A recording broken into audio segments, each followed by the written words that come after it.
Hello दोस्तों, स्वागत है आपका आज की वीडियो में। आज हम पढ़ेंगे वनस्पति जगत के बारे में। ये कक्षा 11 का चैप्टर नंबर 3 है। ठीक है, आज हम शुरू करते हैं। चलिए, वनस्पति जगत, पेड़ पौधों के बारे में इन डिटेल हम इस चैप्टर में स्टडी करने वाले हैं। तो देखिए, शुरू करते हैं।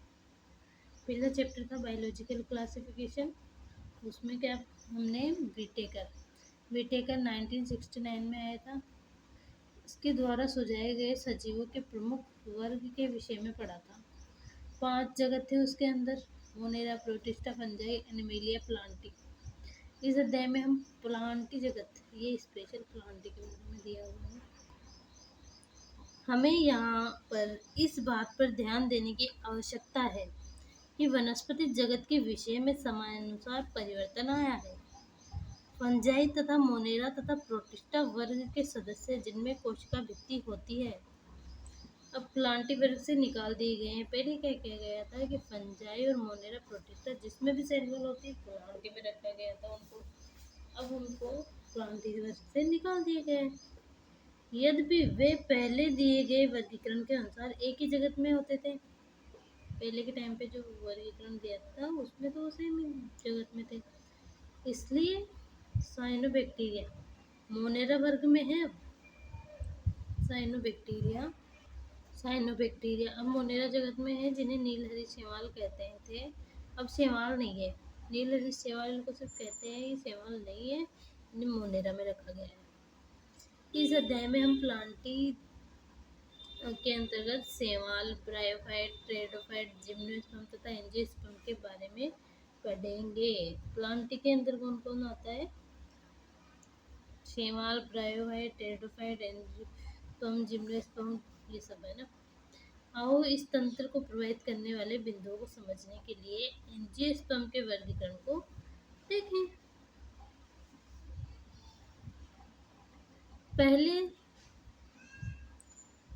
पहले दिए गए वर्गीकरण में हम आकारिकी के गुणों जैसे प्रकृति, रंग, कायिक गुणों, उमंग की संरचना के आधार पर है तथा लीनियस के अनुसार ऐसे वर्गीकरण कृत्रिम थे। ठीक है, क्या क्या लिए गए थे आकारिकी के गुण? जैसे उनकी नेचर ले लिया, रंग ले लिया, पत्तियों की संख्या ले ली, आकृति ले ली, इनके आधार पर ही वर्गीकरण करते थे। वे मुख्यतः कायिक गुण, कायिक मतलब उनको बाहर से देख करके, और पुमन की संरचना के आधार पर है। लीनियस ने सबसे पहले द्वि जगत दिया था ना। ऐसे वर्गीकरण क्या है? कृत्रिम, क्योंकि उन्होंने बहुत ही समीप वाली संबंधी स्पीशीज को अलग कर दिया था। इसका कारण था कि वे बहुत ही कम गुणों पर आधारित थे। कृत्रिम वर्गीकरण में कायिक तथा लैंगिक गुणों को समान मान्यता दी गई थी। ये एक इसकी लिमिटेशन है ना। लैंगिक गुण को भी उन्होंने कायिक गुणों के बराबर मान लिया। ठीक है, इसलिए इसमें गड़बड़ हो गई। यह अब स्वीकार नहीं है, ये अब नहीं चलता है आजकल ये वर्गीकरण, क्योंकि हम जानते हैं कि कायिक गुणों में प्राय पर्यावरण के अनुसार परिवर्तन होता जाता है। इसके विपरीत प्राकृतिक वर्गीकरण कृत्रिम बनाया था ना लिलियंस ने, बाहर से देख के उनको अलग अलग स्पीसीज में वर्गीकृत करके पास वाले स्पीसीज को भी उनसे दूर कर दिया। इसलिए मान्य नहीं हुआ। अब प्राकृतिक देखे, कृत्रिम देख चुके तो प्राकृतिक में क्या है? प्राकृतिक वर्गीकरण जीवों में प्राकृतिक संबंध अथवा बाह्य गुणों के साथ साथ भीतरी गुण, इसमें आंतरिक गुण भी लिए जाएंगे, जैसे उनकी स्ट्रक्चर, परासंरचना, एनाटॉमी, शारीरिकी, भ्रूण विज्ञान तथा पादप रसायन के आधार पर विकसित हुआ है। पुष्पी पादपों के इस वर्गीकरण को देखो, प्राकृतिक वर्गीकरण किसने दिया? जॉर्ज बेंथम तथा जोसेफ डॉल्टन हुकर ने ये प्राकृतिक वर्गीकरण दिया था। ठीक है, आगे चलते हैं। वर्तमान में हम जातिवर्तीय वर्गीकरण तंत्र जो विभिन्न जीवों में विकासीय संबंध पर आधारित है। जातिवर्तीय वर्गीकरण तंत्र विकासीय संबंधित पर आधारित को स्वीकार करते हैं, है ना। वर्तमान में हम किसको, इस वाले को जाति वर्गीय वर्गीकरण तंत्र को स्वीकार करते हैं। इससे यह पता लगता है कि समान टेक्सा के जीवों के पूर्वज एक ही थे। जो समान टेक्सा हो गए उनके पूर्वज एक के होंगे। अब हम वर्गीकरण की कठिनाइयों को हल करने के लिए विभिन्न सूचनाओं तथा अन्य स्रोतों का उपयोग करते हैं। यह तब और भी कठिन हो जाता है जब उसके पक्ष में कोई भी जीवाश्मी प्रमाण उपलब्ध न हो। जीवाश्म से अपन को क्या इनकी जानकारी मिल जाती है। संख्यात्मक वर्गीकरण जिसे अब सरलता से कंप्यूटरीकृत कर, इसे फिनेटिक्स कहते हैं ना, ठीक है। सरलता से कंप्यूटर से किया जाता है। सभी अवलोकनीय गुणों पर आधारित है। सजीवों के सभी गुणों को एक नंबर तथा एक कोड दिया जाता है। सभी गुणों को एक एक नंबर या कोड दे देंगे। इसके बाद इसे प्रोसेस किया जाता है। इस प्रकार प्रत्येक गुण को समान महत्व मिलता है और उस समय सैकड़ों गुणों को ध्यान में रखते हैं और सैकड़ों गुणों को ध्यान में रख के अपन वर्गीकरण कर देंगे। और शुरू में जो लीनियस ने किया था कृत्रिम वर्गीकरण, उसमें क्या था, सिर्फ बारी बारी देखे थे लक्षण, लेकिन इसमें तो सैकड़ों गुण ले रहे हैं अपन।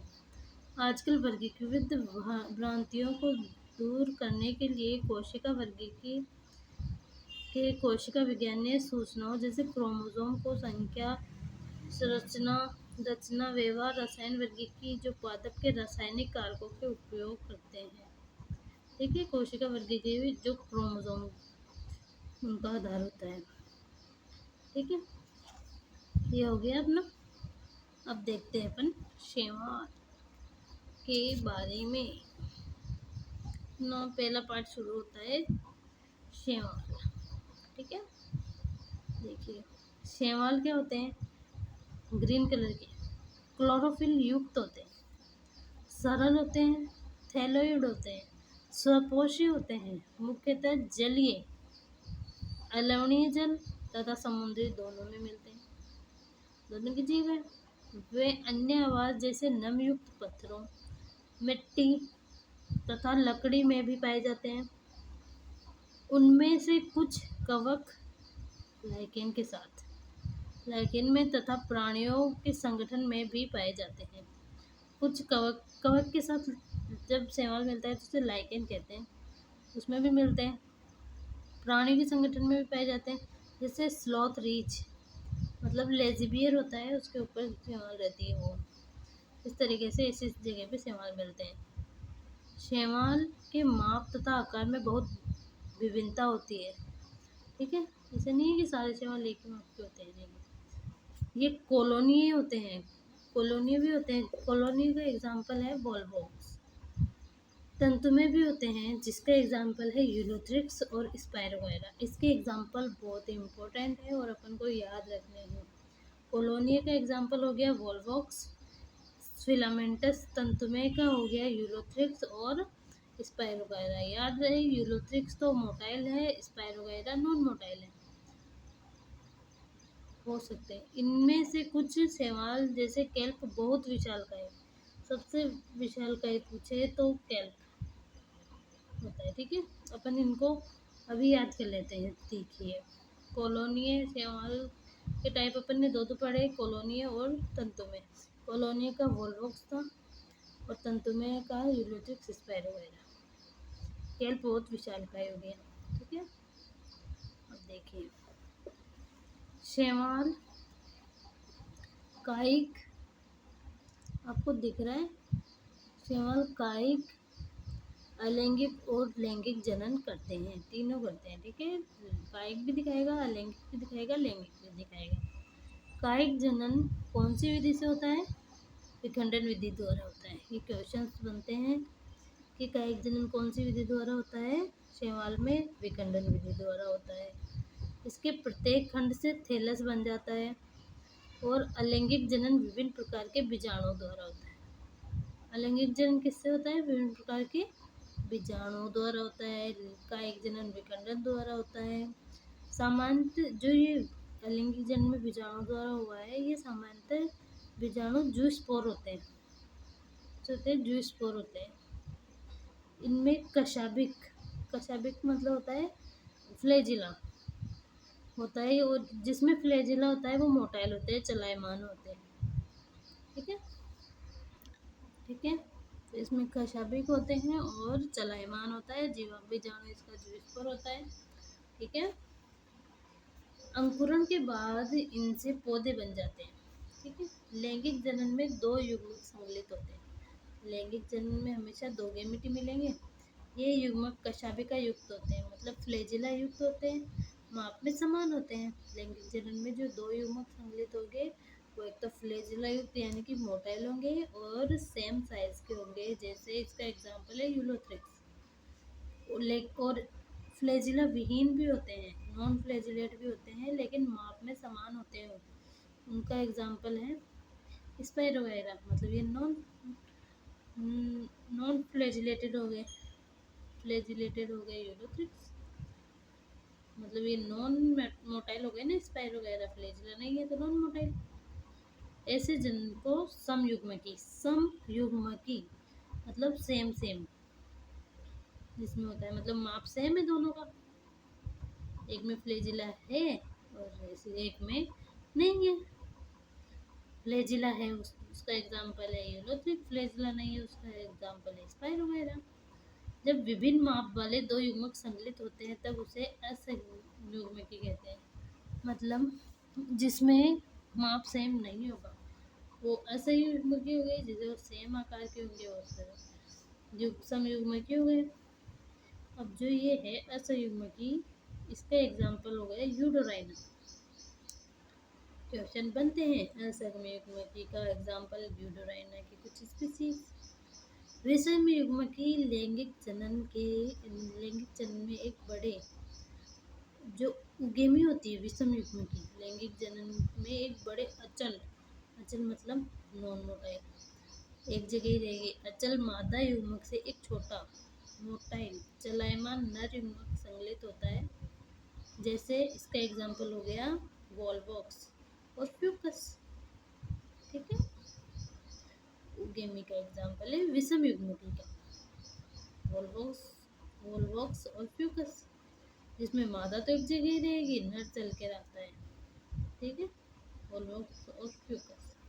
शैवाल वर्ग तथा उनके महत्वपूर्ण गुणों का सारांश पीछे एक सारणी उसमें है।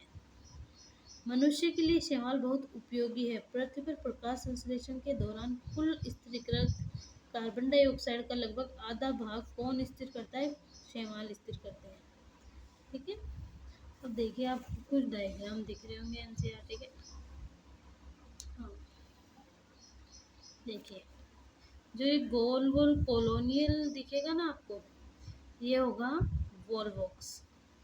ठीक है, ये ग्रीन एल्गी है, हरे शैवाल है वॉलवॉक्स और यूलोथ्रिक्स। अभी अपन ने क्या क्या पढ़ा था यूलोथ्रिक्स के बारे में, कि इनमें फ्लैजिला होता है, फ्लैजिला होता है मतलब मोटाइल होते हैं, समयुग्मकी होते हैं, ये सब पढ़ा था। वॉलवॉक्स के बारे में भी पढ़ा था, ये किसका उगेमी मतलब विषम युग्मकी का एग्जाम्पल आया था। यूडोराइन एक कुछ स्पीसीज वो किसका था? असयुग्मकी का था वो। ठीक है, अगला डायग्राम आपको दिख रहा होगा,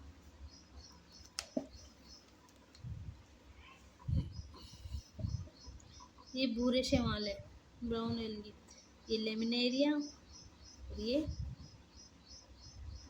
फ्यूकस और ये डिक्टायोटा, ये लेमिनेरिया और ये फ्यूकस। ये देखिए ये लीफ लाइक स्ट्रक्चर है, ये इसका प्रपर्ण है मतलब फ्रंट है, ये स्टेम लाइक है, इसको स्टेप कहते हैं, और होल्ड फास्ट इसकी स्थापकांक को कहते हैं। ठीक है, आगे देखिए लाल शैवाल के भी डायग्राम दिया हुआ है, पोरफायरा और पॉलीसाइफोनिया। ठीक है, ठीक है। तो प्रकाश संश्लेषी जीव होने के कारण शैवाल अपने आसपास के पर्यावरण में घुलित ऑक्सीजन का स्तर बढ़ा देते हैं। ये ऊर्जा के प्राथमिक उत्पादक होने के कारण बहुत महत्वपूर्ण है। क्योंकि ये जलीय प्राणियों के खाद्य चक्रों का आधार है। पोरफायरा, लेमिनेरिया, सार्गेसम को की बहुत सी स्पीसीज जो समुद्र की 70 स्पीसीज में से है भोजन के रूप में उपयोग करती हैं। पोरफायरा, लेमिनेरिया और सार्गेसम, ये आपने देखा था, अभी मैंने बताया था। पोरफायरा रेड एल्गी में आता है, लेमिनेरिया ब्राउन एल्गी में, सार्गेसम भी ब्राउन एल्गी में। ठीक है, ये भोजन के रूप में उपयोग की जाती है। कुछ समुद्री भूरे तथा लाल शैवाल बहुत ही अधिक, देखिए, कारागिन लाल शैवाल से, केरागिन, ये क्वेश्चन बहुत इंपॉर्टेंट है। केरागिन लाल शैवाल से उत्पन्न होते हैं जिनका व्यावसायिक उपयोग होता है। जिलेडियम तथा ग्रेसिलेरिया से क्या प्राप्त होता है? एगार प्राप्त होता है जिसका उपयोग सूक्ष्म जीवियों के संवर्धन में, आइसक्रीम और जेली बनाने में किया जाता है। क्लोरेला तथा स्पिरुलिना एक कोशिक शैवाल है। अब एक कोशिक शैवाल के एग्जाम्पल होगा SCP, single cell protein, chlorella और स्पिरुलिना। एक कोशिक शैवाल है, इसमें प्रोटीन प्रचुर मात्रा में होता है। ठीक है, यहाँ तक कि इसका उपयोग अंतरिक्ष यात्री भी भोजन के रूप में करते हैं, क्लोरेला और स्पिरुलिना का।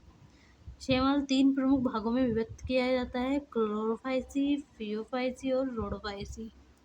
ठीक है, अब हम देखते हैं एक टेबल। ये टेबल दी हुई है आपको इस चैनल पे। बायोलॉजी एनसीईआरटी की सभी टेबल्स की एक प्ले लिस्ट दिखेगी, आप उस पर जाकर इनको रिवाइज भी कर सकते हैं। देखिए, ये सारणी पढ़ते हैं अपन। इसमें अपन को ये डिवीजन किया हुआ है, क्लोरोफाइसी, फियोफाइसी और रोडोफाइसी। क्लोरोफाइसी हरे शैवाल, इनके सामान्य नाम है। फियोफाइसी भूरे शैवाल, रोडोफाइसी लाल शैवाल। ठीक है, तो देखिए, जो क्लोरोफाइसी होते हैं हरे शैवाल, इनमें प्रमुख वर्णक है क्लोरोफिल ए और क्लोरोफिल बी। और जो इसमें संचित भोजन, ये स्टोर काय में करते हैं अपना भोजन, किस फॉर्म में स्टोर करते हैं क्लोरोफाइसी? स्टार्च और ऑयल ड्रॉपलेट, स्टार्च के रूप में करते हैं, ऑयल ड्रॉपलेट के रूप में क्लोरोफाइसी। इनकी cell wall, inner cell wall तो इनकी बनी हुई होती है सेलुलोज से, और आउटर बनी होती है पेक्टोज से। इसमें सेलुलोज दिया हुआ है। ठीक है, इनर सेलुलोज की और आउटर पेक्टोज की। फ्लैजिला इसमें 2 से 8 होते हैं और समान होते हैं और शीर्ष पर होते हैं, और इनका आवास है अलवणीय जल, लवणीय जल और खारा जल सब में मिलते हैं। फियोफाइसी जो भूरे शैवाल है, इनके प्रमुख वर्ण है क्लोरोफिल ए और सी। क्लोरोफिल ए सब में मिलेगा, हरे शैवालों में क्लोरोफिल बी मिलेगा, और फियोफाइसी भूरे में क्लोरोफिल सी मिलेगा इसके साथ। और बाद साथ में फ्यूकोजेंथिन भी इसमें मिलता है भूरे शैवाल में, जेंथोफिल और फ्यूकोजेंथिन। मैनिटोल और लेमनेरिन, लेमनेरिया भूरा शैवाल है, तो याद रख सकते हैं, मेंटोल लेमनेरिन भूरे शैवाल का भोजन है। कोशिका सेल्यूलोज और एल्जिन की बनी होती है।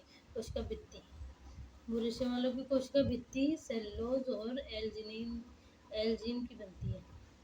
फ्लैजिला, इसमें 2 ही होते हैं, असमान होते हैं और पार्श्व साइड में लगे होते हैं। अलवणीय जल बहुत कम मिलते हैं उसमें, खारा जल और लवणीय जल में मिलते हैं ये। रोडोफाइसी जो लाल से वाले हैं, इसमें क्लोरोफिल ए तो इसमें मिलेगा, साथ में डी मिलेगा, फाइकोएल्थ्रिन मिलेगा।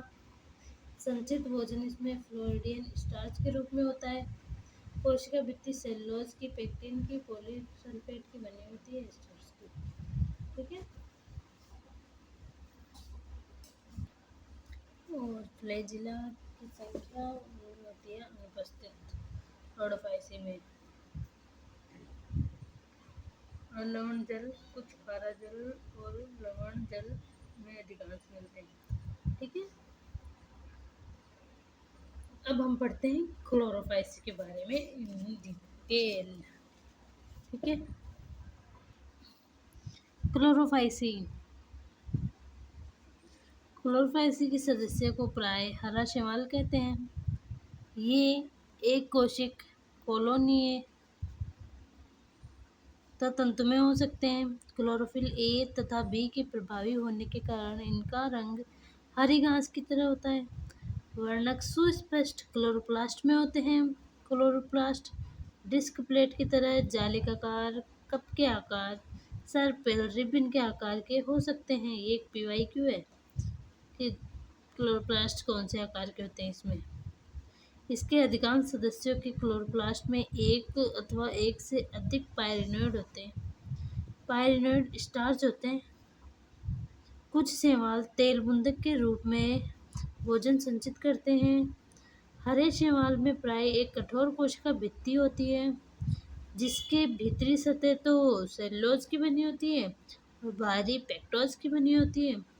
कायिक जनन प्राय तंतु के टूटने से अथवा विभिन्न प्रकार के बीजाणुओं के बनने से होता है। अलैंगिक जनन फ्लैजिला युक्त जूस्पोर से होता है। जूस्पोर जूस्पोरेंजियम चल बीजाणुधानी में बनते हैं। लैंगिक जनन में लैंगिक कोशिकाओं के बनने को दिख रहा है क्या? लैंगिक जनन में लैंगिक कोशिकाओं के बनने में बहुत विभिन्नता दिखाई पड़ती है। ये समयुग्मकीय होते हैं, हो सकते हैं, असंयुग्मकीय या विषमयुग्मकीय हो सकते हैं। इनके सामान्य सदस्य देखिए: क्लेमाइडोमोनास, वॉलवॉक्स, यूलोथ्रिक्स, स्पाइरोगाइरा, कारा। ये पांचों नाम आपको रटे हुए होने चाहिए, क्योंकि देखिए क्लेमाइडोमोनास एक कोशिकीय है, वॉलवॉक्स कॉलोनी है, यूलोथ्रिक्स और स्पाइरोगाइरा तंतु में है। ठीक है, ठीक है। अब शुरू करते हैं हम फियोफाइसी। फियोफाइसी में देखिए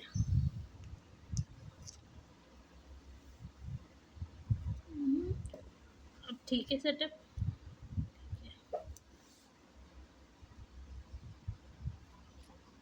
हाँ, तो देखिए फियोफाइसी को हम भूरे शैवाल कहते हैं। भूरे शैवाल मुख्यतः समुद्री आवास में पाए जाते हैं। ये इनके माप तथा आकार में बहुत विभिन्नता होती है। ये सरल शाकेत तंतु में एक्टोकार्पस से लेकर सघन शाकित जैसे कैल्प तक हो सकते हैं। सरल शाकित तंतु में का एग्जाम्पल कौन है? एक्टोकार्पस। सघन शाकित का एग्जाम्पल कौन है? कैल्प है। कैल्प की ऊंचाई 100 मीटर तक हो सकती है। इसमें क्लोरोफिल ए और सी, कैरोटीनॉइड और ज़ैंथोफिल होता है। इनका रंग जैतूनी हरे से लेकर भूरे के शेड तक हो सकता है। यह शेड ज़ैंथोफिल वर्णक फ्यूकोजेंथिन की मात्रा पर निर्भर करते हैं कि कौन सा शेड आएगा, जिनमें जटिल कार्बोहाइड्रेट के रूप में भोजन संचित रहता है। यह भोजन लेमिनेरिन अथवा मेंटोल के रूप में हो सकता है, जो कि कार्बोहाइड्रेट, जटिल कार्बोहाइड्रेट। कायिक कोशिका में सेलुलोज से बनी कोशिका भित्ति होती है, ठीक है, जिसके बाहर की ओर एल्जीन का जिलेटिनी आस्तर होता है। प्रोटोप्लास्ट में लवक के अतिरिक्त जो इसका प्रोटोप्लास्ट होता है उसमें प्लास्टेड तो होते ही हैं, लवक तो होते ही हैं, और केंद्र में एक वैक्यूल रसदानी और एक न्यूक्लियस केंद्रक होता है। पौधा प्राय संलग्नक द्वारा अधिष्ठित सबस्ट्रेटम से जुड़ा रहता है और इसमें एक वृंत तथा पत्ती की तरह की प्रकाश संश्लेषी अंग होता है। मैंने आपको फोटो दिखाई थी, देखिए ये लेमिनेरिया की, ये पत्ती के जैसा हो गया, ये होल्ड फास्ट हो गया, इससे जमीन में सबस्ट्रेट से जुड़े रहते हैं। ये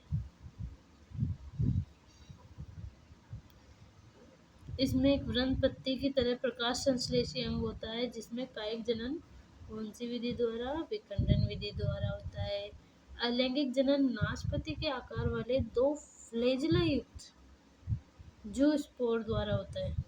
फ्लैजिला युक्त होते हैं 2 जूस्पोर, उनके द्वारा अलैंगिक जनन होता है फियोफाइसी में। इसके फ्लैजिला सेम नहीं होते, असमान होते हैं ये।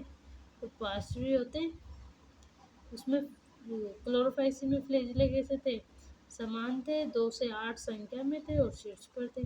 और इसमें पार्श्वीय है और असमान है। इनमें आपको दिख रहा है, इनमें लैंगिक जनन समयुग्मकी, असमयुग्मकी अथवा विसमयुग्मकी हो सकता है।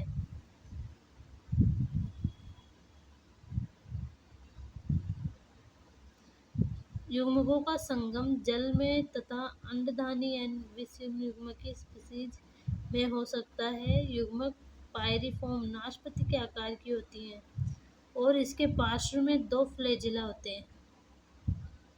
इसके सामान्य सदस्य एक्टोकार्पस, डिक्टायोटा, लेमिनेरिया, सार्गेसम और फ्यूकस है। ठीक है, अब हम शुरू करेंगे रोडोफाइसी। रोडोफाइसी में क्या है, अब शुरू करते हैं। रोडोफाइसी लाल शैवाल है। इनका रंग लाल वर्णक और फाइक्रोइरिथेन के कारण है। अधिकांश लाल शैवाल समुद्र में पाए जाते हैं। ये भी मुख्यतः समुद्र थे, ये भी अधिकांश समुद्र में पाए जाते हैं और इनकी बहुलता समुद्र के गर्म क्षेत्र में अधिक होती है। ये पानी की सतह पर जहाँ अधिक प्रकाश होता है वहाँ भी पाए जाते हैं और समुद्र की गहराई में जहाँ प्रकाश बहुत कम होता है वहाँ भी पाए जाते हैं। लाल शैवाल का लाल थैलस अधिकांशतः क्या होता है, बहुकोशिक होता है। इनमें से कुछ की संरचना बड़ी जटिल होती है।